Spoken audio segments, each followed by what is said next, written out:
భాగంలోనికి మనము వెళ్దామండి. మహోన్నతుడా, మహాఘనుడా, పరిశుద్ధుడు అయిన మా కన్న తండ్రి, మీ పాదములకు స్తుతులు స్తోత్రాలు చెల్లిస్తున్నాం తండ్రి.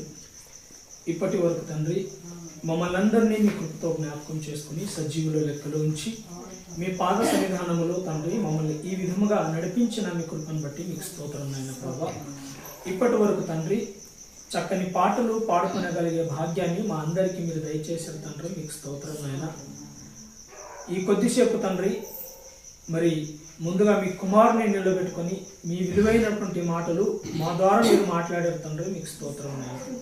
మరికొన్ని విలువైనటువంటి మీ బలమైనటువంటి మాటలు తండ్రి మేము ధ్యానిస్తూ ఉండగా తండ్రి నా స్వనీతిని ఆధారం చేసుకొని నేను ఏది మాట్లాడకుండా మీ ఆలోచన, మీ వివేచన, మీ పరిశుద్ధాత్మ సహాయము నాకు తోడుగా ఉంచి మీరు నాలో ఉండి మాతో మీరు మాట్లాడమని నన్ను నేను తగ్గించుకుంటూ మీ నామాన్ని హెచ్చిస్తూ మా రక్షకుడును మీ ప్రియ కుమారుడునైన యేసుక్రీస్తు వారి నామంలో ఇచ్చిన ప్రార్థనను మిమ్మల్ని అడిగి వేడుకుంటున్నాను మా కన్న తండ్రి.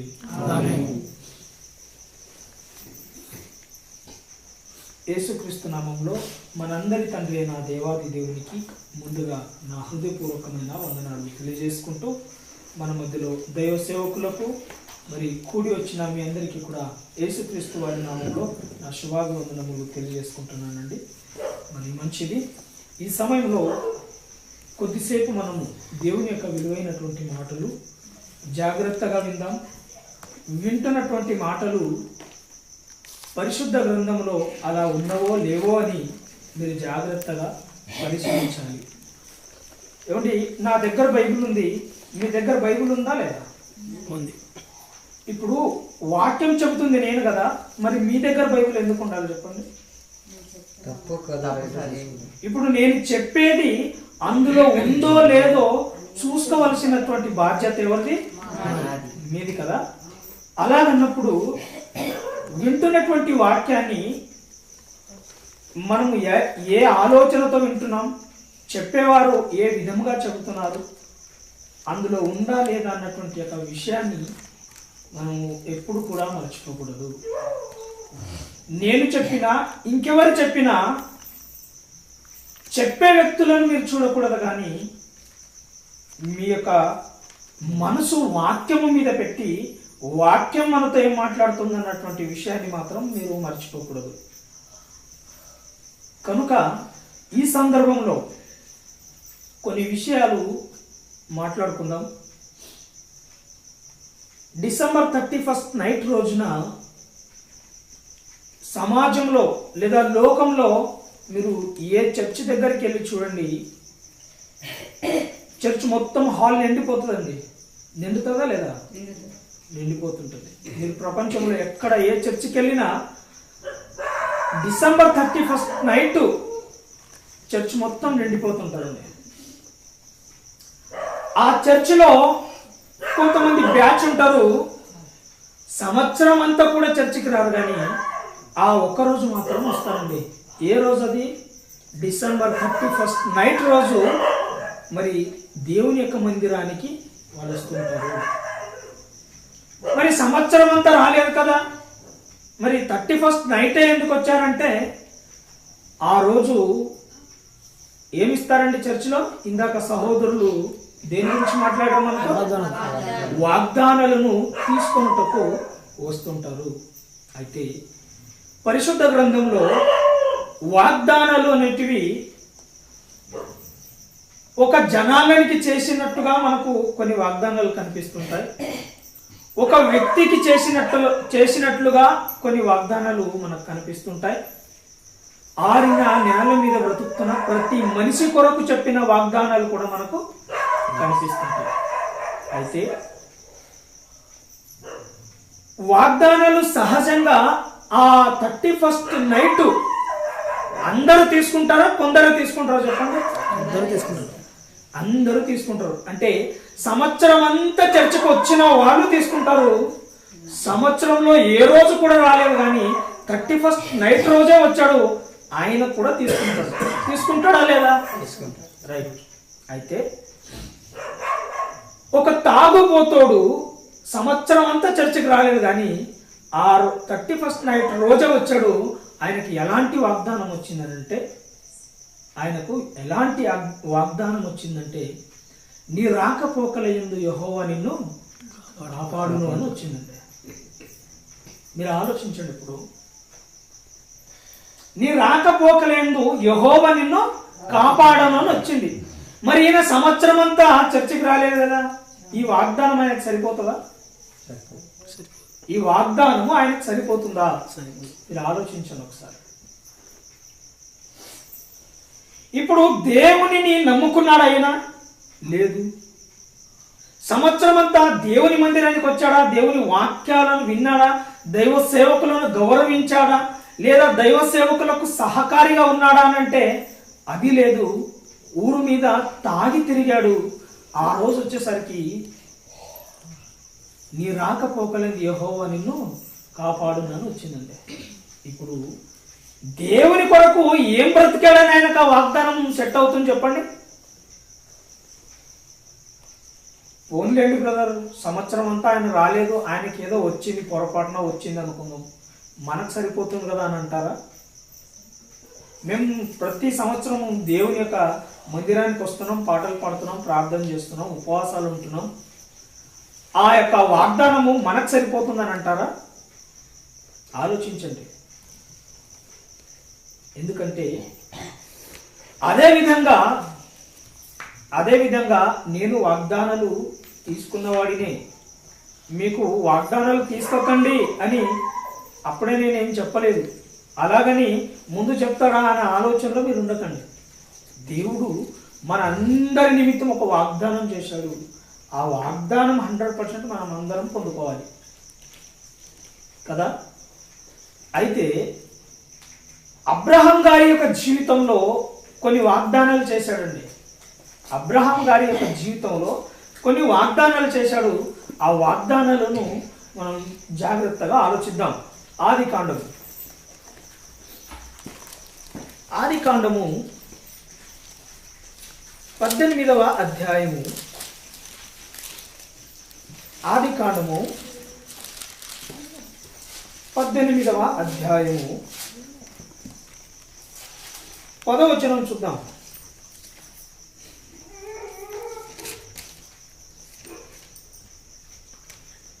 అందుకు ఆయన, మీ మొదటికి ఈ కాలము నీ వద్దకు వచ్చి నిశ్చయముగా మరలా వచ్చింది. చక్కగా ఎవరైనా సరే నీట్గా జాగ్రత్తగా నీట్గా చదవండి. మొత్తం ఆదికాండము 18వ అధ్యాయము 10వ వచనం జాగ్రత్తగా చదువుదాం. అందుకాయన మీదటికి ఈ కాలమున నీ యొద్దకు నిశ్చయముగా మరలా వచ్చేదను. అప్పుడు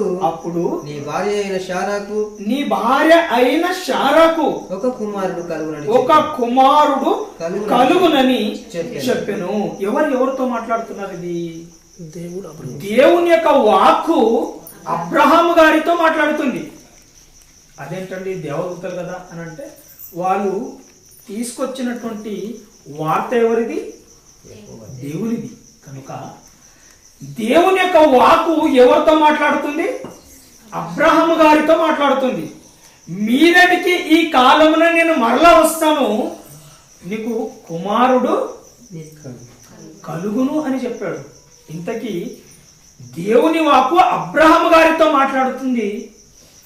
మరి కుమారుడు ఎవరికి కలుగుతాడంటే శారా గారికి కలుగుతుంది కదా. ఇప్పుడు వాస్తవం చెప్తున్నాను, నాకు పెళ్లి కాలేదప్పుడు అంటే ఇంకా నేను బాప్తిస్మం కూడా నేను తీసుకోలేదు. మా ఊర్లో మా సంఘానికి నేను వెళ్ళినప్పుడు ఈ వాగ్దానం నాకు వచ్చిందండి. ఆలోచించండి జాగ్రత్తగా. ఈ వాగ్దానము నాకే వచ్చింది. ఈ వాగ్దానం అనేది ఎప్పటికి జరిగిపోవాలి? ఎంత కాలంలో జరిగిపోవాలి?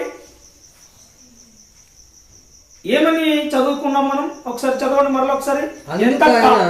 ఎంత కాలం పట్టాలి ఈ వాగ్దానం జరిగిపోవడానికి? అందుకు ఆయన మీదటికి ఈ కాలమున నీ యొద్దకు నిశ్చయముగా మరలా వచ్చేదను. అప్పుడు నీ భార్య అయిన శారకు ఒక కుమారుడు కలుగునని చెప్పాను. అప్పటికి నాకు పెళ్లి కలగండి. ఈ వాగ్దానం ఎవరికి చెప్పాడు? ఇంతకీ అబ్రాహాం గారికి చెప్పాడు. కుమారుడు శారకు అనుగ్రహించబడుతుంది. కానీ ఈ వాగ్దానం అనేది నాకు సెట్ అవుతుందా? ఇప్పుడు దేవుని వాక్కు అబ్రహాము గారికి వాగ్దానం ఇచ్చినప్పుడు ఈ వాగ్దానము నెరవేరిందా నెరవేరలేదా? నెరవేరింది. నెరవేరిన తర్వాత ఇదే వాగ్దానం నాకు వచ్చింది. అప్పటికి నాకు పెళ్లి కాలేదు, అప్పటికి నేను దేవునిలోనికి కూడా రాలేదు. ఇది నాకు సరిపోతుందా? అంటే ఈ వాగ్దానం అనేది నెరవేరిందా నెరవేరలేదా? నెరవేరింది. ఇప్పుడు ఉదాహరణకి ఈ యొక్క వాక్యము చక్కగా మీకు అర్థం కావడానికి ఉదాహరణకు చెప్తాను. మీకు 1,00,000 రూపాయలు చెక్ నేను ఇచ్చాను అనుకోండి. మీరు ఆల్రెడీ బ్యాంకులో వేసి డబ్బులు తీసేసుకున్నారు. ఆ చెక్ మరలా తీసుకెళ్లి బ్యాంకులో ఇస్తే చెల్లుతుందా? అంటే ఇప్పుడు నెరవేరినటువంటి వాగ్దానము మరలా నాకు నెరవేరుతుందా? నా ఎడల అంటే ఈ వాగ్దానం అనేది ఎవరికి చేసింది? అబ్రహాము. ఇప్పుడు ఇదే వాగ్దానం మీకు వస్తే సరిపోతుందా? ఇదే వాగ్దానం మీకు వస్తే ఏంటి పరిస్థితి ఆలోచించండి. లేదా ఇదే వాగ్దానము సంవత్సరంలో ఏ రోజు చర్చికి రానివాడు ఆ రోజు వచ్చాడు ఒక తాగుబోతూ వానికి వచ్చింది అనుకోండి, ఏంటి పరిస్థితి? అలాగే ఒక సంవత్సరం బిడ్డ అయినా సరే, 6 నెలల బిడ్డ అయినా సరే, ఒడిలో ఉన్నప్పుడు కూడా ఆ బిడ్డ చేతితో వాగ్దానం తీయిస్తారా తీయించరా? ఈ వాగ్దానం ఆ బిడ్డకు వచ్చింది అనుకోండి, ఏంటి పరిస్థితి? అదేంటి? వాగ్దానాలు పూర్వీకుల నుంచి స్టార్ట్, అంటే మన పూర్వీకులు కూడా ఈ వాగ్దానాలను గురించి అంటే చేసుకుంటూనే వస్తున్నారు కదా అనే ఆలోచన మీకు రావచ్చు. ఆలోచన రావడంలో తప్పు లేదు. అంటే మన ముత్తాతల నుంచి ఈ యొక్క వాగ్దానాల కార్యక్రమం అనేది వస్తుంది కదా, ఇలా తరాల వెంబడి తరాలుగా వస్తుంది కదా అని అంటే వస్తుంది. కాదని ఎవరన్నారు? ఆలోచించండి. నేను వాక్యాన్ని ఆలోచించమంటున్నాను. నేను చెప్పింది మీరు నమ్మొద్దు, బైబిల్ని నమ్మండి. బైబిల్లో అలా ఉందా లేదా అనేది ఆలోచించమంటున్నాను. లేదు అదంతా మనకు తెలీదు.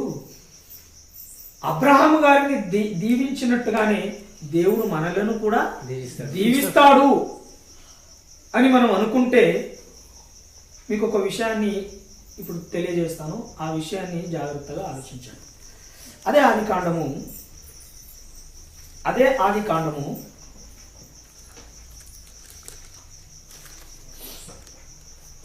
12వ అధ్యాయము. అదే ఆది కాండము 12వ అధ్యాయము 2వ వచనం చదువుతారండి ఒకసారి. నిన్ను గొప్ప జనముగా చేసి నిన్ను ఆశీర్వదించి నీ నామమును గొప్ప చేయుదును నీవు ఆశీర్వాదముగా ఉండు. ఇది ఎవరికి చేశారండి వాగ్దానము? అబ్రహాం గారికే చేశారు. ఈ వాగ్దానం కూడా అబ్రహాం గారిదే. ఏ వాగ్దానము? ఇప్పుడు మనము 12వ అధ్యాయము, ఆదికాండం 12వ అధ్యాయము 2వ వచనంలో చదువుకున్న వాగ్దానం కూడా అబ్రహాం గారిదే. మరొకసారి చదువుదాం. నిన్ను గొప్ప జనముగా చేసి నిన్ను ఆశీర్వదించి నీ నామము గొప్ప చేయుదును నీవు ఆశీర్వాదముగా ఉండు అని అన్నాడండి. అబ్రహాం గారికంట విశ్వాసులకు తండ్రి అన్న పేరు ఆయనకు ఉందా లేదా? అంటే భూమి మీద, అంటే ఆరిన నేల మీద బతుకుతున్న ప్రతి మనిషికి ఆయన విశ్వాసులకు తండ్రి. అంటే ఈ వాగ్దానము నెరవేరిందా లేదా? నెరవేరింది. నెరవేరింది కదా. ఈ వాగ్దానం అనేది చదువుకోవడానికి చాలా బాగుందండి. ఈ వాగ్దానం నాకు రాగానే నన్ను ఇప్పుడు మీకు రాని నాకు రాని ఇదే వాగ్దానం మనకు వచ్చింది అనుకోండి. ఇప్పుడు మనము భూమి మీద బ్రతుకుతున్న జనులకు గొప్ప జనముగా మనల్ని నియమిస్తాను అని అంటున్నాడండి. ఏ విధంగా మనల్ని నియమిస్తాడు చెప్పండి? మన ద్వారా ఫలింపజేసి. ఆలోచించండి. ఈ వాగ్దానము మనకు అప్లై అవుతుందండి అని అంటే ఒకసారి 1వ వచనం కూడా చూద్దాం. 1వ వచనం కూడా చూద్దాం. యెహోవా నీవు లేచి అనగా తండ్రి అయిన దేవుడు అబ్రహాముతో మాట్లాడుతూ ఒక మాట చెప్తున్నాడు చూడండి. యెహోవా నీవు లేచి నీ దేశము నుండి, నీ బంధువుల నుండి, నీ తండ్రి ఇంట నుండి బయలుదేరి నేను నీకు చూపించు దేశమునకు. ఈ వాగ్దానం మనకి ఎప్పుడైనా వచ్చిందండి? ఈ వాగ్దానము మనకు తెలిసి ఎప్పుడైనా వచ్చిందా? ఆలోచించండి ఒకసారి. అబ్రహాం గారికి చెప్పినటువంటి వాగ్దానం 2వ వచనంలో ఉన్న వాగ్దానం మనది అని అనుకుంటే మరి పై వచనంలో 1వ వచనంలో కూడా చెప్తున్నాడు.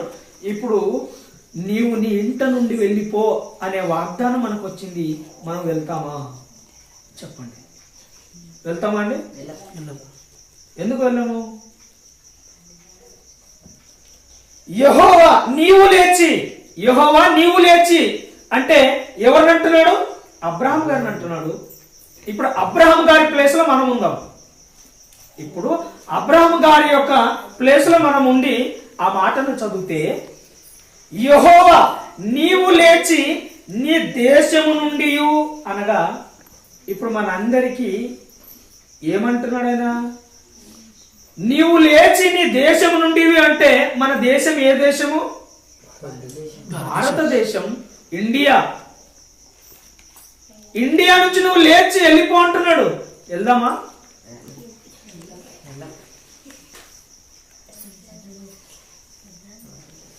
బంధువుల యొద్ద నుండి, నీ తండ్రి ఇంట నుండి అని అన్నాడు. అంటే ఇప్పుడు దేవుడే మనకు చెప్తున్నాడు, నువ్వు త్వరగా లేచి ఏం చెయ్యి? మొట్టమొదట నీ దేశాన్ని విడిచేసేయి, తర్వాత నీ బంధువులను విడిచి నీ తండ్రి ఇంటిని విడిచి వెళ్ళమంటున్నాడు. వెళ్దామంటారా? వెళ్తామా? ఆస్తుల గొడవలు, 2 అన్నదమ్ములు ఉన్నారనుకోండి, తండ్రి చనిపోక ముందు కూడా ఆస్తుల కొరకు గొడవ పడే వాళ్ళు ఉన్నారా లేదా? మరి ఇప్పుడు తండ్రి ఇంటినే వదిలిపెట్టమంటున్నాడు. వదిలేసి వెళ్తామా మనము? వెళ్ళము. ఒకవేళ వెళ్ళినా అమ్మేసుకొని మరి వెళ్తాం. వెళ్తామా లేదా?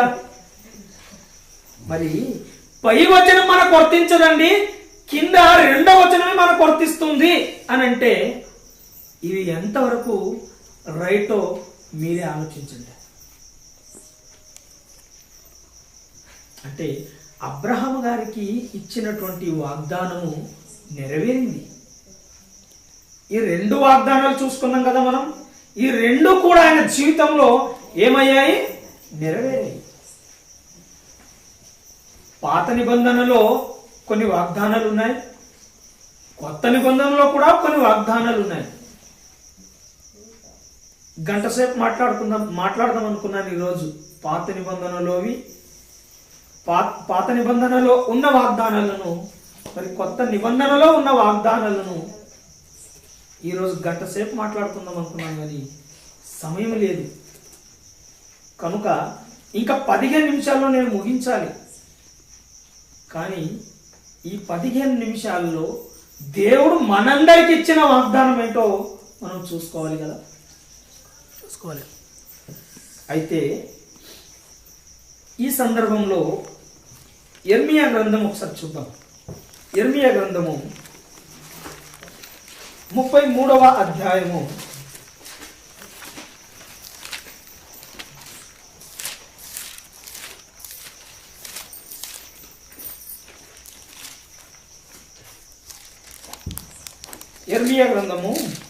33వ అధ్యాయము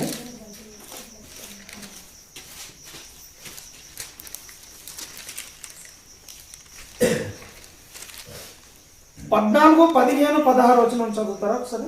యెహోవా వాక్కు యెహోవా వాక్కు ఇదే ఇదే ఇశ్రాయేలు వంశస్థులను గూర్చియు ఇశ్రాయేలీలు వంశములను గూర్చియు యూదా వంశములను గూర్చియు యూదా వంశములను గూర్చియు నేను చెప్పిన మంచి మాట నేను చెప్పిన మంచి మాట నెరవేర్చు దినములు వచ్చుచున్నవి. ఆ దినములలో ఆ కాలమందే నేను దావీదునకు నీతి చిగురును మొలిపించెదను. నీతి చిగురు అంటే ఎవరు చెప్పండి? దావీదు మొద్దు నుంచి నీతి చిగురు పుడుతుంది. ఆ నీతి చిగురు ఎవరు ఆలోచించండి ఒకసారి. ఆ నీతి చిగురు ఎవరు అంటే యేసుక్రీస్తు వారు. ఎవరండి? నీతి చిగురు యేసుక్రీస్తు వారు. ఈ వాగ్దానము నెరవేరిందంటారా లేదా? నెరవేరిందా? రైట్, నెరవేరింది. అయితే ఈ 31వ అధ్యాయము 31వ వచనం చూడండి.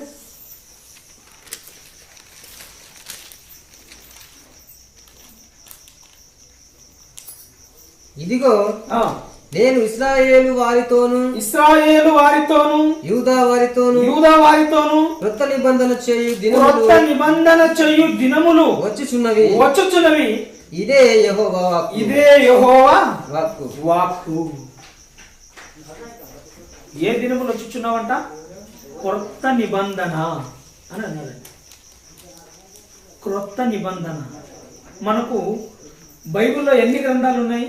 2 ఉన్నాయండి. అంటే సహజంగా గ్రంథాలు అంటే యోగు గ్రంథము, కీర్తనల గ్రంథము ఇలా కాకుండా ఎన్ని భాగాలు ఉన్నాయి మన బైబిల్లో? 2 భాగాలు.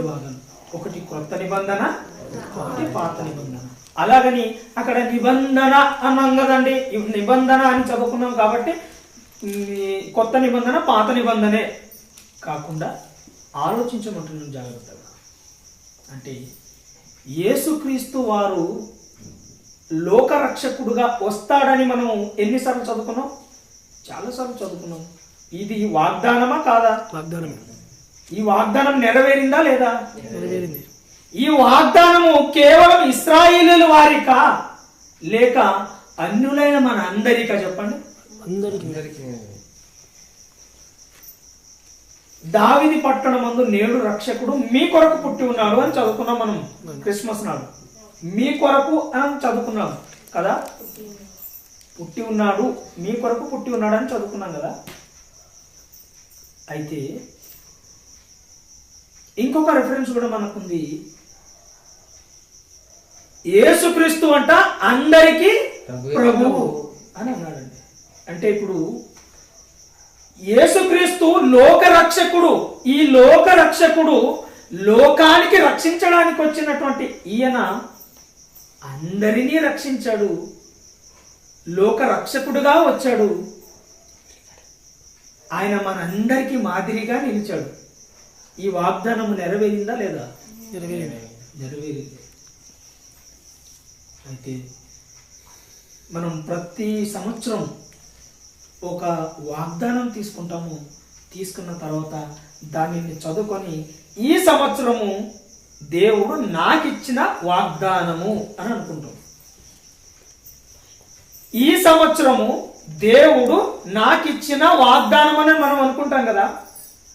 ఈ అంటే ఆ వాగ్దానం కేవలం సంవత్సరానికి మాత్రమేనా? చెప్పండి, కేవలం సంవత్సరానికి మాత్రమేనా? అలాగని ఆది కాండము నుంచి ప్రకటన గ్రంథం వరకు ఈ వాగ్దానాల కార్యక్రమము పరిశుద్ధ గ్రంథంలో ఉన్న భక్తులు ఎవరైనా చేశారా? యేసుక్రీస్తు వారు ఏమైనా చేశారా? శిష్యులు ఏమైనా చేశారా? ప్రవక్తలు ఏమైనా చేశారా? అంటే ఆది కాండం నుంచి ప్రకటన గ్రంథం వరకు ఈ వాగ్దానాలను 31st నైట్ తీసుకోవాలన్నటువంటి విషయాన్ని బైబిల్లో మీకు ఎక్కడా కనిపించదు. మరి ఇది ఎలా పుట్టింది? ఎవరు చేశారు? ఎవరు దీనిని ఆచారముగా తీసుకొని వచ్చారు?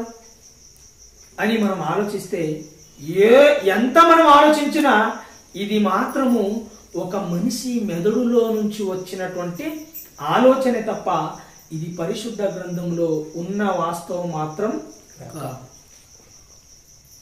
ఇప్పుడు నాకిష్టమైనటువంటి ఒక వాక్య వచనమును ఒక కార్డు మీద రాసేసుకొని నేను తీసేసుకున్నాను అనుకోండి, ఈ పరిశుద్ధ గ్రంథంలో లోనిదేనా కాదా? అది అయితే ఈ 66 పుస్తకాలుగా దేవుడు నీ చేతికి నా చేతికి ఇచ్చాడు. ఇది వాగ్దానంగా 66 పుస్తకాలలో ఉంటున్నటువంటి ప్రతి మాటలు మన కొరక, కొన్ని మన కొరకు, కొన్ని మన కొరకు కాదా? అన్ని మనకే అంటే అందులో వ్యభిచారం ఉంది, అబద్ధం ఉంది, ఇవన్నీ మనకా? అలా కాకుండా కొన్ని ఈ మార్గంలో వెళితే మీరు చెడిపోతారు, ఈ మార్గంలో వెళితే మీరు బాగుపడతారు అన్నటువంటి విషయాలను దేవుడు మనకు మరి రాయించి ఎంతో చక్కగా అర్థం చేసుకునే భాగ్యాన్ని మనందరికి ఇచ్చారండి. పాపముల గురించి ఎందుకు రాయించారంటే ఆ పాపము చేసిన వాడు ఎలా నాశనమయ్యాడో నీకు నాకు అది అర్థం కావటానికి, అంటే మనకు బోధ కలుగుటకు. అంటే ఈ మార్గంలో వెళ్ళిన వాడు నాశనానికి గురయ్యాడు అన్నటువంటి విషయం మనకు తెలిస్తే మనం ఆ మార్గంలో వెళ్తామా? మరి క్రీస్తు అనే మార్గంలో మనం నడిస్తే నిత్య జీవానికి వెళ్తాం అన్నటువంటి విషయాలు మనకు తెలుసా తెలీదా? కనుక ప్రియమైన దేవుని వల్ల అంటే ఈ వాగ్దానాలు అనేటివి మనం మనసు పెట్టి ఆలోచించి చదివితే ఎలా ఉంటాయో తెలుసా అండి? ఈ వాగ్దానాలు, కొన్ని వాగ్దానాలు ప్రత్యేకంగా ఒక వ్యక్తికి చేసిన వాగ్దానాలుగానే ఉంటాయి. ఇంకా కొన్ని వాగ్దానాలు కొంత జనాంగానికి చేసిన వాగ్దానాలు మాత్రమే ఉంటాయి. ఇంకా కొన్ని వాగ్దానాలు ఏంటంటే ఆరిన నేల మీద బ్రతుకుతున్న ప్రతి మనిషికి వర్తించే వాగ్దానాలు కూడా ఉంటాయి. అయితే ఈ సంవత్సరంలో ఏదో మనం తీసేసుకొని ఇదే ఇచ్చాడు నాకు అని అనుకోకుండా దేవుడు నిజమైన వాగ్దానం మనందరికి ఇచ్చాడండి. దేవుడు నిజమైన వాగ్దానం మనందరికి ఇచ్చాడు. ఆ వాగ్దానం చాలా ఇంపార్టెంట్. ఆ వాగ్దాన్ని మనం ఎవరు మిస్ అయినా, ఆ వాగ్దానం మనం ఎవరము మిస్ అయినా చేరుకోవలసిన గమ్యస్థానానికి మాత్రం చేరుకోవచ్చు. టైం లేదు కాబట్టి 5 నిమిషాలే ఉంది కాబట్టి మనందరికీ చేసినటువంటి వాగ్దానము, అంటే నీకొకటి నాకొకటి కాకుండా మనందరికీ చేసిన వాగ్దానం ఒకటి ఉంది. ఆ వాగ్దానం ఏంటో ఒకసారి యోహాను గారు రాసిన మొదటి పత్రిక, యోహాను గారు రాసిన మొదటి పత్రిక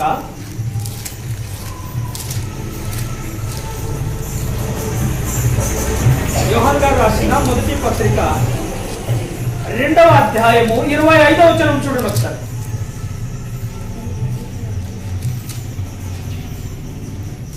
యోహాను గారు రాసిన మొదటి పత్రిక 2వ అధ్యాయం 25వ వచనం. నిత్య జీవము అనుగ్రహించుననున్నదియే ఆయన తానే మనకు. మరొకసారి నేను చదువుతాను, జాగ్రత్తగా వినండి. నిత్య జీవము అనుగ్రహించుననున్నదియే ఆయన తానే మనకు చేసిన వాగ్దానము. ఎవరు చేసిన వాగ్దానము? దేవుడు మనతో చేసిన వాగ్దానం. ఏ వాగ్దానం అది? నిత్య జీవము అనుగ్రహించునున్నది ఏ అని అన్నాడు చూడండి. మరొకసారి మీరు ఎవరైనా చదువుతారా? నిత్య జీవము అనుగ్రహించుననున్నది ఏ ఆయన తానే మనకు చేసిన వాగ్దానం. అనున్నది ఏ అని చదువుకున్నాం చూడండి. దానికి మీరు చక్కగా అర్థం చేసుకొని నాకు ఒకసారి చెప్తారా? నిత్య జీవం అనుగ్రహించుననున్నది ఏ అనే వాక్యాన్ని బాగా అర్థం చేసుకొని నాకు చెప్తారా? అనున్నది ఏ అంటే ఇది గాక మరొకటి లేదు అని అర్థం. అంతేనా కాదా? పోనీ మాకు అర్థం కాలేదు ఎవరికైనా అడిగి చెప్తానంటారా? అయినా సరే మనందరి నిమిత్తం చేసినటువంటి వాగ్దానం ఏంటో తెలుసా అండి? నిత్య జీవాన్ని పొందుకోవాలి. మరి నిత్య జీవము మనందరికి ఇస్తాడు అని వాగ్దానం చేశాడు కదా, ఇస్తానని వాగ్దానం చేశాడు కదా. ఎలా పడితే వాళ్ళ ఉన్నవారికి ఇస్తాడా? ఇయ్యాడు కదా. ఒక్కసారి జాగ్రత్తగా మనం చూసేసుకుందాం. ఒక 2-3 వచనాలు చదివించేసి నేను ముగించేస్తాను, లేదా ఒక 2 చూద్దాం. యోహాను సువార్త 12వ అధ్యాయము 50వ వచనం చూడండి. అయింది, టైం అయింది. యోహాను సువార్త 12వ అధ్యాయము 50వ వచనం. మరియు ఆయన ఆజ్ఞ అంటున్నాడా? ఏమంటున్నాడు చూడండి. ఆజ్ఞ అనేది వాగ్దానమా కాదా? వాగ్దానమే. దేవుని మాట అనగానే మనకు వాగ్దానం. ఇప్పుడు చదవండి. మరియు ఆయన ఆజ్ఞ నిత్య జీవమని నేను ఎరుగుతును గనుక నేను చెప్పు సంగతులను తండ్రి నాతో చెప్పిన ప్రకారం. అంటే ఇక్కడ ఎవరు మాట్లాడుతున్నారండి? యేసుక్రీస్తు వారు మాట్లాడుతూ నిత్య జీవము ఇది ఆజ్ఞ, నా ఆజ్ఞని మీరందరూ నిత్య జీవానికి రావాలనేది నా ఆజ్ఞ అంటున్నాడు. అలాగే మరి ఈ ఆజ్ఞలన్నిటినీ బ్రేక్ చేస్తున్నామా లేదా? ప్రతి సంవత్సరం మనము చేస్తున్నాం. ఎలా చేస్తున్నామో ఒకసారి ఆ మాట చూసుకొని ముగించుకున్నాం. మార్కు సువార్త 7వ అధ్యాయం. మార్కు సువార్త 7వ అధ్యాయము 8వ అధ్యాయము. క్షమించండి, మార్కు సువార్త 7వ అధ్యాయం 8-9 వచనాలు చూసుకున్నాం. ఫస్ట్ 8వ వచనం విడిచిపెట్టి 8వ వచనం చూడండి. మీరు దేవుని ఆజ్ఞను విడిచిపెట్టి, దేవుని ఆజ్ఞను విడిచిపెట్టి అంటే నిత్య జీవాన్ని విడిచిపెట్టి మనుషుల పారంపర్యాచారమును. ఏ ఆచారమునంట? మనుషుల పారంపర్య ఆచారములను గైకొనుచున్నారు. మరియు ఆయన మీరు మీ పారంపర్యాచారము గైకొనుటకు దేవుని ఆజ్ఞను బొత్తిగా నిరాకరించుదురు. చూసారా ప్రేమ దేవుని వల్ల? మన పారంపర్య ఆచారమును గైకొనుటకు దేవుని ఆజ్ఞను బొత్తిగా నిరాకరించుదురు. అంటే ఆజ్ఞ అనగానే ఏం చూసుకున్నాం మనం? నిత్య జీవం. అంటే ఈ ఆచారాన్ని నెరవేర్చడానికి దేవుని యొక్క వాక్యాన్ని లేదా నిత్య జీవాన్ని మనం ఏం చేస్తున్నామంట? నిరాకరిస్తున్నామంట. నిరాకరించిన వారు పరలోకానికి వెళ్తారా? ఆజ్ఞ అతిక్రమం ఏమవుతుంది? పాపం అవుతుంది. పాపము వలన వచ్చు జీతం ఏమవుతుంది? మరణం అవుతుంది. అంటే మనలను మనము మరణానికి కాలు చాచుతున్నామే తప్ప ఈ మనుషులు పెట్టినటువంటి పద్ధతిని చక్కగా ఆచారములు పెట్టి మనం నడుస్తున్నాం తప్ప దానిని గైకొనట్లేదు ప్రేమైన దేవుని వల్ల. మరి వీటిని ఎలా బోధిస్తున్నారు అని అంటే 9వ వచనం చూస్తారా ఒకసారి? ముగించేస్తున్నాం. అదే అధ్యాయం 9వ వచనం. మరియు ఆయన